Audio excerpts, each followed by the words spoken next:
여야가 오는 6월 3일 지방선거 승리를 위해 설 명절 밥상머리 민심 챙기기에 나섭니다. 이재명 대통령은 연휴 기간에도 SNS 소통에 적극 나서는 모양새인데요. 두 분과 함께 전국 소식 짚어보도록 하겠습니다. 배종호 한국정치평론가 협회장, 정옥인 전 의원 모시겠습니다. 안녕하십니까? 두 분 안녕하십니까? 예, 안녕하십니까? 앞서 말씀드린 것처럼 이재명 대통령 취임 후에 이제 처음으로 맞는 설 연휴입니다. 오는 18일까지 별도의 공개 일정을 잡지 않은 채 연휴를 보내게 되는데 SNS를 통한 대국민 소통이 계속해서 나서고 있습니다. 당장 이제 부동산 관련 메시지가 계속해서 나오고 있는 상황인데 어제도 이재명 대통령이 집을 그러니까 다주택을 팔아라 말아라 한 적 없다라는 글을 또 올렸습니다. 어떤 의미로 좀 해석해야겠습니까? 한마디로 얘기하면 부동산 정상화에 대한 의지, 또 투기와의 싸움에서 결코 밀리지 않겠다라는 이제 대통령의 의지를 대통령이 SNS를 통해서 계속 밝히고 있다. 이렇게 해석할 수밖에 없고요. 지금 이제 대통령 입장에서는 두 번째로는 언론을 좀 신뢰할 수가 없다. 그래서 본인의 유튜브 지금 구독자가 185만 명이나 되니까 직접 소통을 통해서 확실하게 부동산 투기를 잠재우겠다라는 것으로 해석이 되고요. 최근에 이제 계속해서 대통령이 심지어는 새벽 1시 넘어서까지 SNS 올려가지고 다주택에 대한 이 압박을 계속 내놓고 있지 않습니까? 이런 상황에서 최근에 일부 언론이 왜 대통령이 다주택을 팔아라 말아라 라고 강요까지 하느냐라는 이제 그런 보도를 하니까 대통령이 그것은 아니다. 라고 이제 입장을 바로 잡은 것 같아요. 대통령은 계속해서 이렇게 부동산 투기와의 전쟁을 하고 있는데 역대 정권과도 비교를 해보면 언론이 이 부동산 투기와의 전쟁에서 계속 부동산 투기 세력을 부추기니까 결국 정부의 정책이 실패를 했다. 그러다 보니까 대한민국이 부동산 투기 망국론으로 흐르고 있다라는 이제 그런 입장이 분명한 것 같고요. 한마디로 정리하면 대통령은 앞으로도 이 다주택자에 대해서 지금 이제 중과세 이 과세를 유보한 것을 이제 끝내는 그런 상황에 이어서 이제 대출까지 또 제한하겠다는 거 아니겠습니까? 그래서 대통령이 계속해서 압박을 하면 결국 부동산 시장에 매물이 나오고 부동산 시장이 좀 안정화될 것이다라는 그런 확실한 인식을 갖고 있는 것 같습니다. 당장 이재명 대통령의 부동산 메시지와 관련해서 여야에서도 이야기가 나오고 있습니다. 여당에서는 지금 야당에서 재발절인 격이다라고 하고 있고 야당에서는 이와 관련해서 이게 이재명 대통령의 말장난이다라고 비판을 하고 있는 상황입니다. 이 대통령의 메시지 어떻게 보셨고 또 여야의 반응까지도 좀 여쭤보도록 하겠습니다. 이제 다주택과 관련한 그 메시지잖아요. 근데 제가 조금 헷갈리더라고요. 그러니까 우리가 보통 다주택자가 지금 그 집들을 독과점하고 있기 때문에 이런 부동산 문제가 생긴다라는 것인데 다주택 그러면 얼뜻 생각하기에는 서울이나 수도권에 아파트를 많이 갖고 있는 사람으로 이제 딱 생각이 드는데 가만히 생각해 보니까 연립주택을 가진 사람도 있을 것이고 다세대 주택을 가진 사람들도 있을 것이고 그 경우는 또 아파트를 여러 채 가진 것하고는 차이가 있을 텐데 과연 이 다주택과 관련해서 이렇게 모든 것이 매몰되어 있는 이러한 어떤 논리 구조가 맞는 것인가 이런 생각이 들었고요. 그다음에 이런 얘기를 하잖아요. 파는 것이 이익이라는 걸 알려서 매각을 유도했다 그렇게 얘기하는데요. 우리 한국 사람들이 특히 시장 경제의 그 경험칙상으로 볼 때 굉장히 예민해요. 파는 것이 이익이라고 딱 생각을 하면은요, 벌써 매각을 했을 거예요. 굳이 누가 알려줄 필요가 없을 정도로 한국 사람들은 굉장히 빠릅니다. 전 세계적으로 한국 사람이 얼마나 기동성이 있는지가 벌써 알려져 있는 상황 아니겠습니까? 그렇기 때문에 제가 볼 때 대통령이 이렇게 소통하려는 노력은 굉장히 중요한데 기존의 언론에 대해서 믿지 못한다. 그렇기 때문에 내가 직접 유튜브 내지는 SNS를 통해서 소통한다라는 것이 긍정적인 측면도 있지만 대통령이 이렇게까지 하는 데에는 혹시 대통령도 이것에 대한 확신이 없는 것이 아닌가? 이런 느낌마저 들어요. 그리고 이 다주택 소위 양도세 중과 유예와 관련해서는 그 결과 그것이 효과가 있는지 없는지에 대한 결과는 아마 지방선거 후에 나올 것 같아요. 네. 그러다 보니까 이런 메시지가 선거용으로는 어느 정도 도움이 될지 모르지만 과연 진정성 있는 그리고 실효성이 있는 지금은 대한민국의 부동산 정책인가에 대해서는 여전히 회의적일 수밖에 없고요. 대통령이 이렇게 만기칠람하는 것보다는 실질적으로 이 부동산 문제에 대해서 전문성을 가지는 어떤 관료들의 어떤 실무 역량이 좀 확대될 수 있게끔 하는 분위기 조성이 더 중요한 게 아닌가 이런 생각도 듭니다. 네.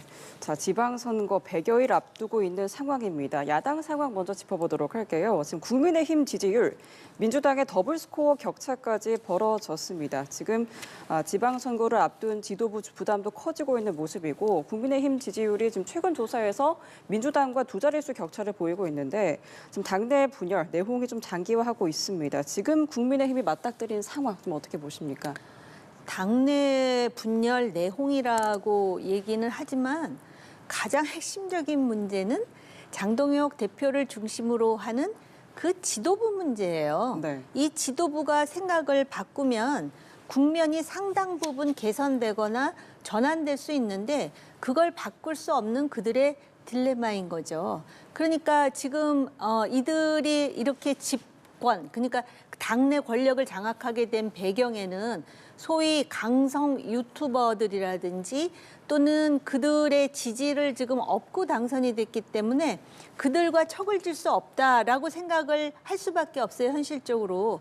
그런데 지금 지방선거에서 뭔가 국면 전환이 있기 위해서는 윤 어겐과 절연해야 되고 뭐 지난 과거와 결별해야 되고 이러한 어떤 일련의 그 필요성에 대해서는 자기들도 공감하는 거예요. 그러다 보니까 메시지에 혼선도 나오지 않습니까?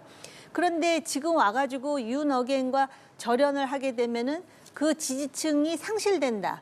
그렇게 되면 당내 기반까지도 무너진다는 생각을 하는 거죠. 그러니까 지방선거의 지금 상황을 보니까 이기기 어려운데 이기기 어렵더라도 지방선거 후에 자신들의 권력을 잃지 않는 구도를 단단하게 하기 위해서 이러한 정말 어떻게 보면 비합리적인 그런 결단을 자꾸 내리는 거거든요. 그러면은 전반적으로 이제 국민들로부터 더 민심은 멀어지지만 그럼에도 불구하고 당내 그립은 확고히 가질 수 있다라는 상당히 뭐라 그럴까 제가 생각할 때는 저차원적이고 비양심적이며 보수 정당의 존립에 대해서 아무 인식을 하지 않는 그런 무책임한 행태라고 보여져요. 네. 자, 지금 국민의힘 중도층과 여성층 지지 이탈도 나타나고 있다고 하는데 지금 이런 흐름도 좀 어떻게 보시는지요? 뭐 방금 전에 우리 의원님께서 말씀하셨지만 잘못된 그런 방향에 따른 잘못된 결과가 나오고 있는 것이다. 이렇게 생각할 수밖에 없고요. 지금 이제 윤석열 전 대통령이 12.3 비상계엄 관련해서 탄핵당했고 지금 뭐 재판을 받고 있는 이런 상황에서 당연히 이 계엄은 잘못된 것이다라고 확실히 못을 박아야 되는데 계엄을 옹호하는 듯한 그런 언행이 계속되고 있지 않습니까? 그리고 더 나아가서는 확실하게 윤석열 전 대통령을 포함한 내란 세력들과 선긋기를 해야 되는데도 불구하고 윤 어게인을 외치고 있고 부정선거 음모론을 신봉하고 있고 그리고 그 연장선상에서 그런 사람들을 또 당의 중요 직책에 영입을 하니까 정상적인 국민이라면 어떻게 내란 세력 또 내란 세력을 옹호하는 그런 정당에 지지를 할 수가 있겠습니까? 그래서 당연한 결과인데 안타깝게도 지금 장동혁 대표는 이런 잘못된 당의 방향을 수정할 생각이 전혀 없어 보인다라는 것이고요. 그러다 보니까 지금 뭐 앵커께서도 말씀하셨지만 특히 이제 접전 지역에서는 중도층이 어디를 선택하느냐가 굉장히 중요한데 중도층에서 보면은 민주당과 국민의힘 지지율이 더 격차가 벌어지고 있는 그런 양상. 특히 이제 국민의힘 같은 경우는 중도층에서 10% 정도의 지지를 못 받고 있는 그런 상황. 그리고 여성층의 지지율이 더 이탈하고 있는 그런 상황. 그리고 하나 더 얘기하자 보면은 이제 전 연령층 아무래도 이제 60대 이상, 특히 70대 이상에서는 전통적으로 보수 지지층이 강세를 보였잖아요. 근데 여기서도 지금 지는 걸로 나오고 있기 때문에 지금 뭐 지방선거가 100여일밖에 나오지 않았잖아요. 그래서 이런 추세가 하루아침에 과연 바뀔 수 있을까? 뭐 경천 동지할 만한 그런 변수가 벌어지지 않는 이상 지금의 민주당과 국민의힘의 지지율 격차 지방선거에도 그대로 이어지지 않을까. 반면에 지금 이재명 대통령의 지지율은 최근에 갤럽 기준으로 63%까지 올해 들어 최고치를 보이고 있는 이런 상황 아니겠습니까? 저는 뭐 늦었지만 너무나 늦었지만 지금이라도 장동혁 대표가 반성과 성찰을 통해서 바른 방향으로 가야 된다라는 좀 말씀을 드리고 싶습니다. 의원님께서 앞서 지금 지도부와 관련해서 바꿀 수 없는 딜레마에 빠져 있고 지금 비합리적인 결단을 내리고 있다라고 말씀해 주셨는데 그럼 조금 더 들어가 볼게요. 장동혁 대표의 움직임에 대해서 하나하나 지금 이 시기에 나오는 부분들에 대해서 좀 여쭤보고 싶은 게 장동혁 대표 같은 경우에 지금 호남과 제주 등의 험지를 찾고 있고 언급해 주신 그 인사와 관련해서 호남 출신인 이정현 전 대표를 공관위원장으로 임명을 했습니다. 지금 이 시기에 이런 움직임, 이 부분에 대해서는 어떻게 판단하시는지 여쭤볼게요. 그러니까 대표로서 사력을 다하는데 정치에서는 열심히 노력하고 의지가 무엇이냐는 중요하지 않아요. 성과가 있느냐 없느냐로 정치는 그 성패가 가름되는 것이거든요. 그런 점에서 뭐 당명도 바꾸고 뭐 지금 호남 출신의 이정현 공관위원장 추천 얘기하셨는데 그러면은 이정현 전 의원을 지방선거 공관위원장으로 임명하면은 호남의 여론이 바뀌느냐? 그게 소위 중요한 포인트가 되겠죠. 그런데 지금 최근에 이정현 위원장과 관련해가지고 소위 윤어겐이다 뭐 이런 논란이 지금 제기되고 있는 상황이기 때문에 그거는 이정현 공관위원장이 공관위원장으로서 역할을 할 때 본인이 보여주면 돼요. 그러니까 윤어겐을 주장하고 또 윤어겐을 주장하는 세력을 소위 당신들이 이순신입니다라는 그런 주장까지 내놨지만 그 다음에 또 그것에 대해서 머리 숙여 또 반성하고 사과하는 모습도 보였거든요. 그러니까 이번에 장동혁 지도부가 선택한 공관위원장이지만 그래도 지금 현재 지도부나 지금 그 의원들보다는 대선배 정치인 아니겠습니까? 그러면 선배다운 모습을 좀 보여주기를 저는 희망해요. 그거는 단순히 그 당의 기득권 세력과 야합하는 것이 아니라 이 당이 비록 총선은 아니고 지방선거지만은 이렇게 새로운 모습으로 가고 있다라는 거를 보여줄 수 있는 역량을 지금 뭐 정치를 이정현 전 의원이 어느 정도 더 계속할지는 모르겠지만 그걸 보여주는 것이 결국은 한국 정당사에도 그리고 본인의 정치적인 경력에도 순기능을 하는 일이라고 생각이 들어요. 예. 언급해 주신 것처럼 당장 국민의힘에서 새 당명을 3월 1일에 발표를 하게 됩니다. 장동혁 대표가 당 가치를 재확립하겠다라고 입장을 밝히면서 계속해서 승부수를 던지고 있지 않겠습니까? 앞서 저희가 지지율도 좀 살펴봤는데 이러한 부분들이 지지율에 효과가 좀 있을 거라고 보십니까? 어떠한 움직임으로 이어질 거라고 보세요? 아까도 말씀드렸지만 저는 뭐 전혀 효과가 없다. 왜냐하면 근본적인 문제가 내란 세력과 확실하게 절연을 못하는 문제 아니겠습니까? 특히 이제 내란을 통해서 대통령이 탄핵당했는데 지금도 국민의힘은 탄핵 반대 당론을 바꾸지 않고 있어요. 사과도 하지 않고 있고. 그런데 백약이 무효인 상황입니다. 아무리 뭐 본인이 뭐 흠지를 찾아간다고 한들 그게 무슨 효과가 있겠는가? 저는 뭐 당명을 바꾼다고 그래서 그게 이제 분칠한 그런 무덤이다라는 그런 해석밖에 나오지 않을 것 같고요. 방금 이제 우리 의원님께서 이정현 전 대표입니다. 이 대표를 공관위원장으로 영입을 했는데 이정현이라는 사람은 잘 아시겠지만 역시 탄핵으로 물러났던 박근혜 전 대통령의 오른팔이에요. 그러면 이런 사람이 영입이 됐을 때 공천했을 때 공천에 대한 기대감이 있겠습니까? 혁신 공천하겠다, 쇄신 공천하겠다. 이 사람 자체가 박근혜 전 대통령과의 이 탄핵의 책임이 있는 사람인데 결국은 이런 것을 볼 때도 국민들 입장에서는 야, 장동혁 대표는 역시 여전히 윤어게인 세력, 또 탄핵 세력과 함께 가는 것이구나라고 생각하기 때문에 장동혁 대표가 뭐 당명을 바꾼다고 해도 전혀 효과가 없을 것이다. 실제로 지금 국민의힘 장동혁 대표 체제가 들어서 가지고 20%에서 30% 그 박스권에 갇혀 있잖아요.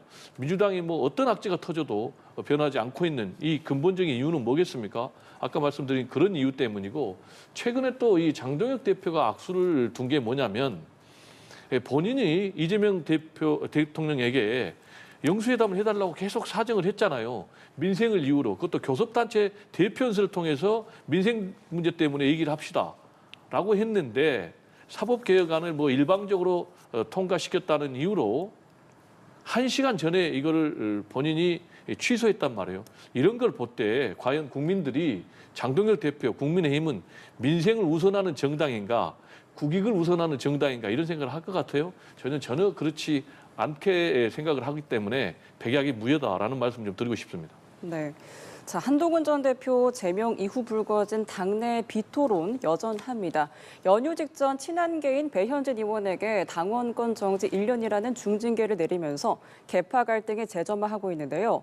징계 소식이 알려진 뒤 배 의원이 국회에서 기자회견을 하고 입장을 밝혔고요.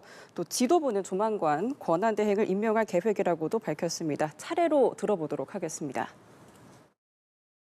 배현진 체제의 모든 선거 실무 조직을 무력화시키기 위해 무려 당원권 정지 1년이라는 무리한 칼날을 휘두른 장동혁 대표와 지도부에 경고합니다. 그 칼날은 머지않아 본인들을 겨누게 될 것입니다. 사고 시도당으로 지정하게 되면 최고위 의결을 거쳐서 당대표가 권한대행을 임명할 수 있도록 되어 있습니다. 네, 배 의원과 지도부의 입장 각각 들어보고 왔는데요. 계파 간 갈등이 잦아들기는커녕 갈수록 격화하는 모양새입니다.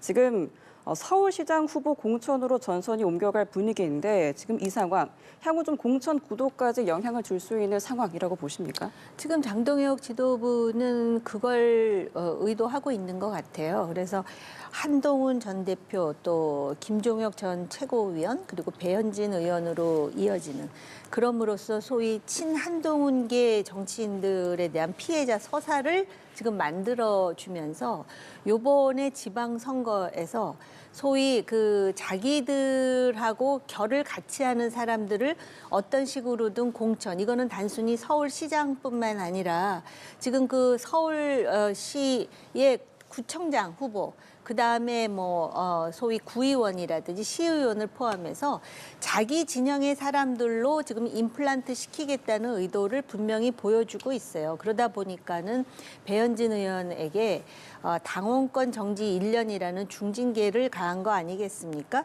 그런데 이제 이게 문제가 뭐냐면은요. 이렇게 지금 친윤계 소위 윤석열 정권하에 공천받아서 국회의원 된 사람들이 지금 거의 침묵하고 있는 상태예요.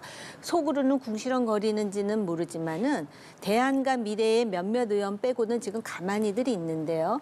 지방선거가 지금 가능성이 없다. 심지어는 지금 그 험지가 아닌 텃밭이라고 하는 TK라든지 PK의 이상 징후가 보인다 그러면은 이 사람들이 자기네들 총선에 대해서도 위기감을 느낄 거거든요.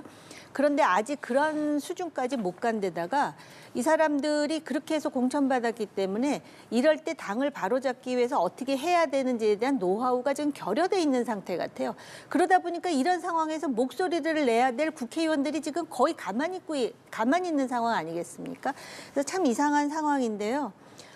이러다 보니까는 정말 그 민주당의 악재, 특히 사법부 개혁이라는 이름으로 재판소원법이라든지 이런 걸 막 통과시키는데 그거에 대해서 문제 제기를 하는 국민의힘 당대표의 타이밍도 상당히 어설펐고요. 그래서 지금 우리가 계속해서 국민의힘 얘기를 하고 아마 설법상에도 이게 메뉴로 올라가겠죠. 안타까운 한국 정당의 현실이라고 봐야 되죠. 네. 지금 민주당에서는 국민의힘 탄핵 찬성파를 솎아내는 공포 정치를 하고 있다라는 입장을 내기도 했고요. 지금 공천으로 이어가는 전선 분위기 좀 어떻게 전개될 거라고 보십니까? 지금 이제 학살 정치가 계속되고 있다고 봐야 돼요.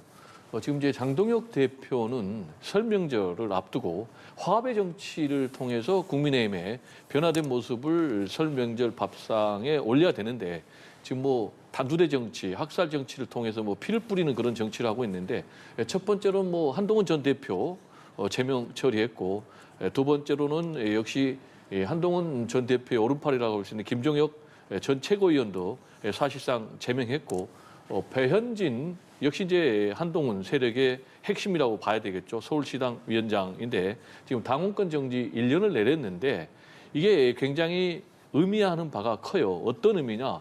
지금 이제 배현진 의원이 서울시당 위원장이기 때문에 서울시 기초자치단체장 공천권 행사할 수가 있어요.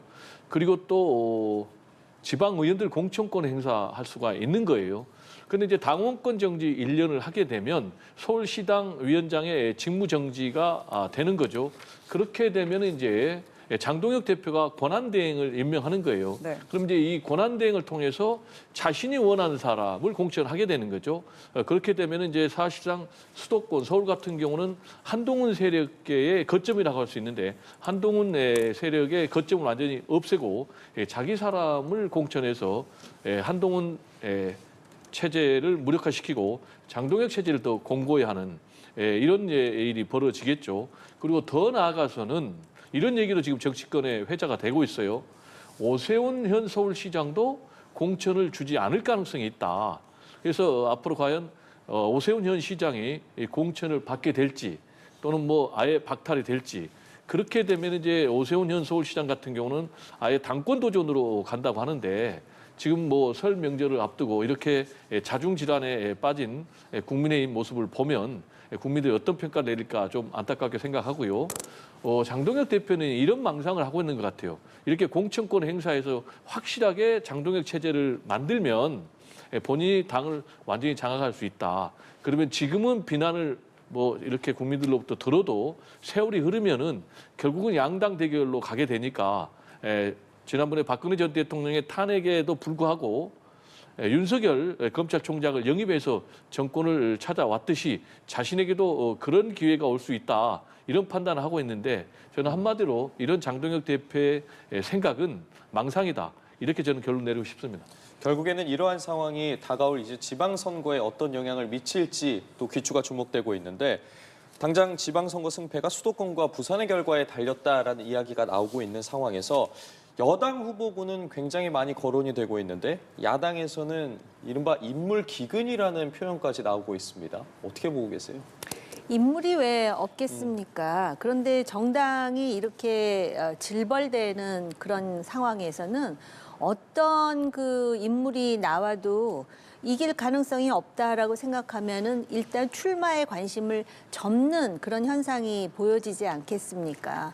그래서 지금 뭐 서울도 오세훈 시장이 다선 시장이고 인지도 면에서라든지 여러 가지로 상당히 주목을 받았었는데 지금 이렇게 상황이 기울어지는 그러한 형국으로 보여지고요. 부산 같은 경우도 심지어는 통일교 금품 수수 문제로 실제로 그 장관직까지 내려놨던 인사가 아직까지도 여론조사해 보면 상당히 경쟁력이 있는 것으로 나온다라는 자체가 이 당의 지도부의 이런 행태와 무관치 않거든요.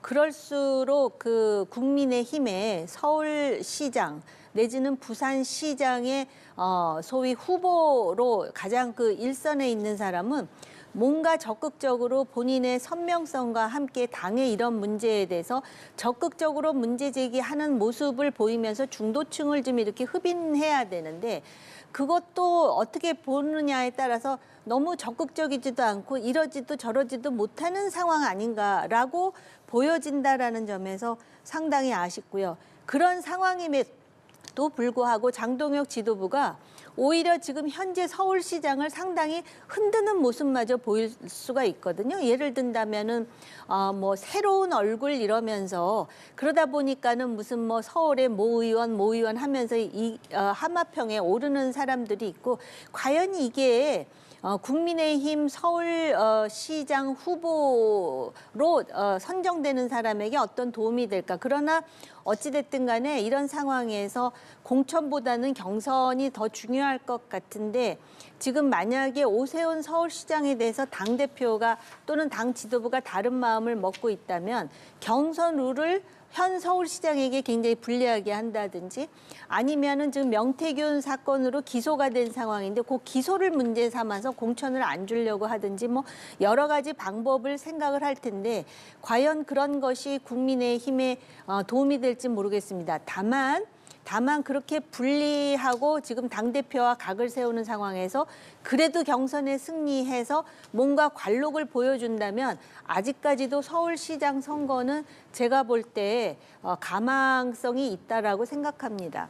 언급해 주신 서울시장을 비롯해서 지금 지방선거에 출마하는 친명계 인사들에 대한 주목도도 높아지고 있습니다. 당장 서울시장의 정원호 성동구청장, 경기지사에 출마하는 이제 한준호 의원, 그리고 인천시장 출마 결정한 박찬대 전 원내대표 등이 있는데 이렇게 여당에서의 출마자들, 이른바 명심을 등에 업은 출마와 관련해서 어떻게 보시는지도 궁금하고 야당 인물과 관련해서 말씀해 주셨는데 야당에서 뭐 유승민 전 의원, 뭐 조국 대표, 혹은 뭐 한동훈 전 대표 등의 그런 출마 가능성까지는 어떻게 바라보시는지까지 여쭤보겠습니다.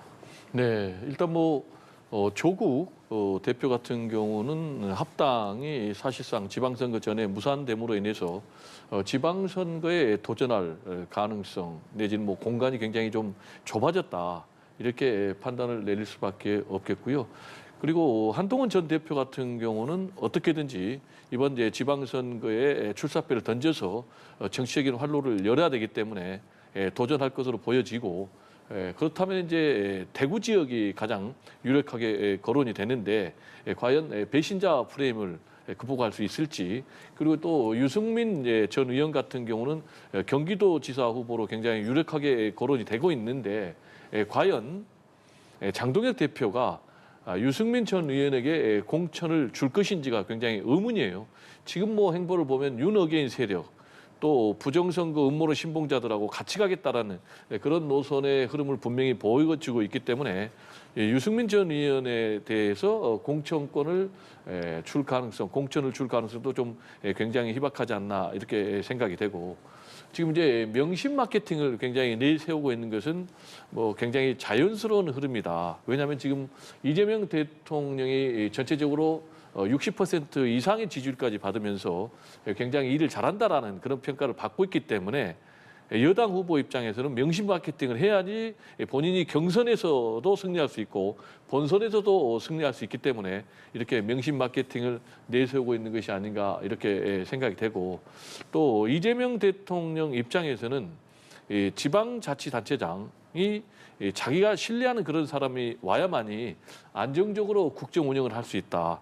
특히 이제 이재명 대통령 입장에서는 5국 3특이라는 국가 균형 발전 전략을 갖고 있지 않습니까? 그 연장선상에서 지금 광역 행정구역 통합을 추진하고 있지 않습니까? 이런 차원에서도 자신과 뜻을 함께하는 그런 광역자치단체장이 나와야 되겠다라는 그런 판단을 하고 있어서 서로 상승작용을 일으키지 않을까 이렇게 생각이 됩니다. 네, 자 마지막으로 이번 지방선거 최대 승부처로 꼽히는 서울시장 선거 구도도 짚어보도록 하겠습니다.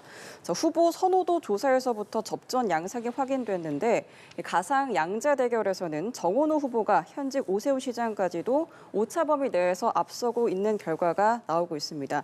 물론 선호 후보가 없다라거나 모름, 무응답이 21%에 달해서 부동층은 상당한 걸로 보여지는데요. 지금 현재 서울시장 선거 구도 어떻게 보시는지 먼저 여쭤보도록 하겠습니다.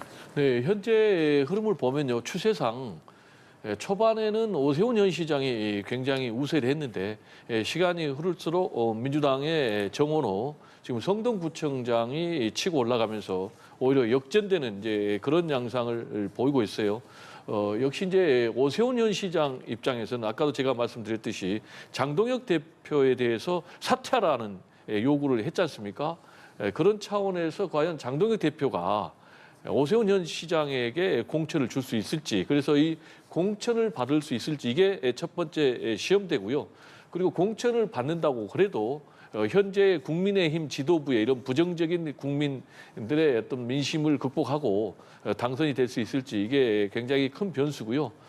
또 이제 국민의힘 또 오세훈 시장 입장에서는 굉장히 안타깝게 생각할 것이 뭐냐면 과연 이번에 지방선거에서 서울시장에서 누구를 뽑을 것인가? 예를 들면 집권당의 후보를 뽑을 것인가? 아니면 견제할 수 있는 야당의 후보를 뽑을 것인가? 이걸 보면 비슷하게 나오거나 오히려 견제해야 된다는 심리가 더 높게 나옴에도 불구하고 지금 정원호 구청장이 오세훈 시장을 이기는 것으로 나오기 때문에 굉장히 좀 안타깝게 생각을 하고 저는 이제 역시 서울시장 선거는 만만치 않다. 왜냐하면 굉장히 고령화가 돼 있고 부동산에 부자들이 많이 있기 때문에 전체적으로는 보수세가 굉장히 강한 곳이에요. 그리고 이제 아까 앵커께서 말씀하셨지만 모름이나 응답이라는 이제 부동층이 21%나 되기 때문에 현재 정원호 구청장이 오차 범위 내에서 앞서고 있잖아요. 그래서 결국 이 부동층이 어디로 가느냐, 그리고 부동층을 누가 잡느냐에 따라서 서울시장 선거의 승패는 좌우되지 않을까 이렇게 생각이 됩니다. 네, 말씀 주신 것처럼 결국 부동층의 움직임이 핵심 변수로 작용을 할까요? 네, 유권자들의 입장에서 지방선거라는 거는 정권에 대한 중간평가의 성격도 있고 견제의 성격도 있습니다. 그런데 지금 국민의힘이 지금까지 우리가 논의했듯이 상당히 여러 가지 한계를 지도부에서 드러내는 실정인 것은 맞습니다. 그런데 서울시장 선거에서는 그 몇 가지 변수가 있는데 지금 부동층이라고 하는 분들이 어떻게 보면 무당층 내지는 중도층하고도 맥을 같이 하는 부분입니다. 그러니까 이분들은 아직까지 판단을 유보하지만 결국 선거로 다가갈수록 이제 과연 지금 이 부동산 정책을 포함해서 여기에 견제타를 가하느냐, 또 실제로 국민의힘에 대해서는 상당히 실망했지만 국민의힘의 기득권층과 결을 달리하는 오세훈 시장에게 한 번 더 기회를 줄 것인가, 이런 부분이 이제 아마 결정이 될 변수가 될 것 같고요. 그다음에 부동산이 굉장히 중요합니다. 대통령이나 지금 권력에서는 다주택, 양도세 중과 유예 요것에 대한 원천적으로 이제 더 이상은 유예를 하지 않겠다라는 것만 강조하지만 다양한 대출의 어떤 그 경로를 막고 있기 때문에 실제로 집을 사고자 하는 무주택자라든지 또는 전세, 월세로 사는 세입자들에게 과연 어떤 타격을 주는지에 대해서는 언급하지 않지만 서울에 사는 사람들은 지금 그걸 겪고 있는 사람들이 있지 않겠습니까? 그렇기 때문에 공급 대책을 내놓은 것에 대해서도 지금 민주당 스스로가 장관 스스로가 이거 문재인 정권 때 부동산 정책의 재탕 정도 된다라고 스스로 인정한 부분도 있고 그렇기 때문에 서울 사람들은 정치에 굉장히 민감하고 정치의 고관여층이고 그다음에 자신들이 민주당이냐 또는 야당이냐를 택할 때 결국은 그러한 어떤 정치적인 그런 상황도 보지만 자신의 이익과 관련해서도 굉장히 예민한 측면이 있습니다. 그렇기 때문에 항상 지난 선거에서 그 부동산 문제, 한강 벨트에서의 보유세 문제가 결정적인 변수가 되었듯이 서울시장인 오세훈 시장은 그런 부분과 함께 시장으로서 그러면 어떤 대안을 제시할 건지 좀 더 드라마틱한 대안을 제시하면서 장동혁 지도부와 나는 다르다라는 것에 대한 선명한 그 차별성을 좀 가짐으로써 지금 그 무응답을 하고 있는 21%를 어떻게 견인하느냐.